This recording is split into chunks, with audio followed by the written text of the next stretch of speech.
গণঅভ্যুত্থানের সময় একটা ছবি পোস্ট করতে লজ্জা লাগে, যে ছবি যে পোস্ট করব কি বলবো, বলবে জুলাই বেচে খাই। এই জুলাই বেচে খাই এই ট্যাগিংটা পর্যন্ত আসলো কেন? এটাকে আমি নষ্ট করছি? আমি কি চাঁদাবাজি করছি? আমি কি মামলা বাণিজ্য করছি? আমি একটা মামলা কারোর বিরুদ্ধে দেইনি। আমি জানি এই মামলাগুলো নিয়ে এরকম হবে। তারেক ভাই যে কথাটা বললো যে জুলাইয়ের একটা ছবি ওনার দিতে দ্বিধা লাগে, যে মানুষ মনে করবে জুলাই বিক্রি করে খাই। ধরেন অলমোস্ট 1.5 বছর হয়ে গেল, তো আমাদের এই লড়াইটা কি ছিল? একটা নতুন বাংলাদেশ, ন্যূনতম ইনসাফের একটা রাষ্ট্রই তো, এটা তো সবাই বুঝেছে যে একটা ইনসাফ ভিত্তিক রাষ্ট্র আমরা চাই। এই সরকার গঠিত হওয়ার সময় এক ধরনের সামাজিক চুক্তি ছিল যে যারা রাজনীতি করে না, কোনো দলের না, তারা এই সরকারে যাচ্ছে। এটা একটা সামাজিক চুক্তি ছিল। এবং রাজনৈতিক ব্যক্তিবর্গ যারা গণঅভ্যুত্থানে অনেক অবদান রেখেছে, তাদের রাজনৈতিক পরিচয়ের কারণে তাদেরকে এই সরকারে নেওয়া হয় নাই। এবং এই সরকারের লিস্ট করেছে কারা? হোয়াটসঅ্যাপ গ্রুপে, মেসেঞ্জার গ্রুপে, ফেসবুকে বিভিন্ন জায়গায় একটু পরপর লিস্ট প্রকাশ পেয়েছে। এই লিস্টটা কারা দিয়েছে? এই লিস্টটা আমাদের সমন্বয়ক ভাইরা দিয়েছে নাকি? সেই সমন্বয়ক ভাইরা আজকে উপদেষ্টাদের নামে অভিযোগ তুলছে, তাই তো? তাদেরই বানানো সরকার। এবং তারা আর একটা মিথ্যাচারিতা করছে, তারাই জাতীয় সরকার করতে চেয়েছিল। বরঞ্চ রাজনৈতিক প্রক্রিয়ার অনেক প্রতিনিধি এই সরকারে থাকতে চেয়েছিল, তাদেরকে বাধাগ্রস্ত করা হয়েছে যে আপনারা থাকতে পারবেন না। তো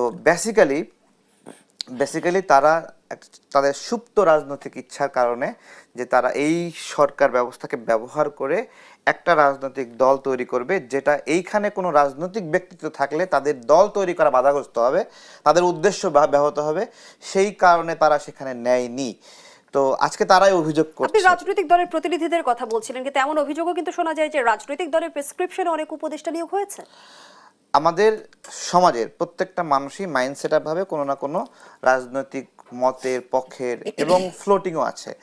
তো এই একটা রাজনৈতিক বিশ্বাস মানুষের মনের মধ্যে সুপ্ত থাকা, অপ্রকাশ্য থাকা, এই জন্য তো আপনি কাউকে স্পষ্টভাবে ট্যাগিং করতে পারবেন না। সে তো ওই দলটা করে না, ওই দলের পদে নাই, তার ছোট ছোট বিশ্বাস থাকতে পারে, সেই বিশ্বাস পরিবর্তন হতে পারে। তাহলে রাজনৈতিক দলগুলো ওই সুনির্দিষ্ট ব্যক্তির প্রতি আস্থা কেন রেখেছে?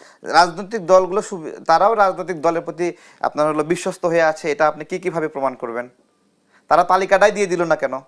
আমাদের প্রশ্ন কোন জায়গায়? আপনি বলছেন যে নির্বাচনকালীন একটা সরকার হবে কিনা, বা এই ধরনের, বা এই সরকারই নির্বাচন করবে কিনা, এই কথাটাই একটা হলো মানে একটা অন্যায় ইচ্ছা বলতে উপদেষ্টাদের নির্বাচন করার ইচ্ছা জ্ঞাপন হয়েছে। তারা নির্বাচন করতে চায়, এতদিন সরকারের থেকে সুযোগ সুবিধা নিয়ে নির্বাচন করতে চায়। এই আকাঙ্ক্ষার কারণে তারা এই বয়ান তোলার চেষ্টা করতেছে যে নির্বাচনকালে একটা নতুন সরকার হবে কিনা। এটা তো অবিশ্বাস্য যে ওই নাহিদের বিকাশে 10,000 টাকা ছিল, ব্যাংক অ্যাকাউন্টে 30,000 টাকা ছিল, এই দিয়েই সে বাকি 5-6 মাস চলতেছে নাড়ায় চাড়ায়। এই 30,000 40,000 টাকা শেষ হচ্ছে না। সে রাষ্ট্রে কোনো সুযোগ সুবিধা নেয়নি, তার বাবা কোনো সুযোগ সুবিধা নেয়নি, এবং তার রাজনৈতিক তার নির্বাচন করার জন্য অর্থায়ন করার সক্ষমতা নেই। এইরকমই কি? তাহলে সেই লোকটাকে আপনি হাদি ভাইয়ের সঙ্গে কম্পিট করতে বলতেছেন, দুইজনই জুলাইয়ের সন্তান, এবং তাদের মধ্যে তো বৈষম্য করছেন। তাহলে আপনি বৈষম্য বিরোধী যে চেতনা, আমরা বৈষম্য করব না, আমরা কোটা নেব না, এই সমস্ত কিছু বইলা দেখেন। আবার কিন্তু যারা একটু চুল পাকা, বয়স্ক, বয়োজ্যেষ্ঠ সেই ব্যক্তি যদি বলে, সাক্ষাৎ সাহেব যদি বলে আমিও নির্বাচন করব, তাহলে কিন্তু আমাদের গায়ে স্যাক করে উঠবে, এই সাক্ষাৎ সাহেব কেন নির্বাচন করবে, এত বড় সাহস। তাহলে আমি ভাগটা করব কিভাবে? বয়সের ভিত্তিতে? যে 25 বছরের নিচে যদি কোনো জুলাই যোদ্ধা হয় তাহলে সে নির্বাচন করতে পারবে, আর 25 বছরের উপরে যে জুলাই যোদ্ধা, ও হলো বয়স্ক বুড়া জুলাই যোদ্ধা, সে নির্বাচন করতে চায় কিভাবে? তার এই শখ হওয়া অনৈতিক।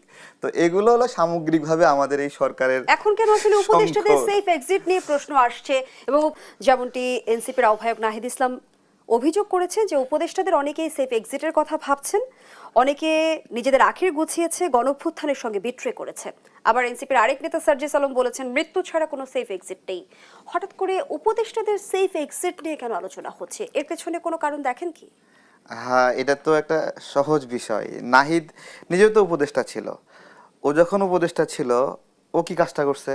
আমাদের অনেক বড় একটা চাহিদা ছিল ইন্টারনেটের মেয়াদ নিয়ে, ইন্টারনেটের রেট নিয়ে।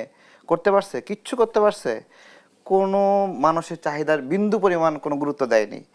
এবং আমরা যেই একটা সেলফোনে 500 টাকা দিয়ে সারা মাস চলে যেত, আমাদের বাসায় ওয়াইফাই, অফিসে ওয়াইফাই, শুধুমাত্র পথের মধ্যে একটু মোবাইল ব্যবহার করি, তার জন্য 1100-1200 টাকার ইন্টারনেট ব্যয় করতে হয়। তাহলে আমাদেরকে এই পর্যায়ে নিয়ে আসছে নাহিদরা, এখন সে নিজে অভিযোগ দিচ্ছে আরেকজনকে যে উপদেষ্টাদের সেফ এক্সিট নিয়ে, মানে সে কি সেফ এক্সিটের বাহিরে, মানে সে কি নিরাপদে থাকবে? এই যে সারা বাংলাদেশে জুলাই গণঅভ্যুত্থান পরবর্তীতে আমাদের সমন্বয়ক ভাইরা ছড়ায় পড়লো, আমাদের আন্দোলনের সময় এতগুলো সমন্বয়ক ছিল না, কিন্তু আন্দোলন হয়ে গেল খালি চারপাশে সমন্বয়ক সমন্বয়ক, মনে হচ্ছিল চায়না তেলা পোকা। চায়না তেলা পোকা বোঝেন তো, আমাদের বাসা বাড়ি ড্রয়ারের ভিতরে চিপাই চাপাই থাকে, একটা মেলে তিনটা বের হয়,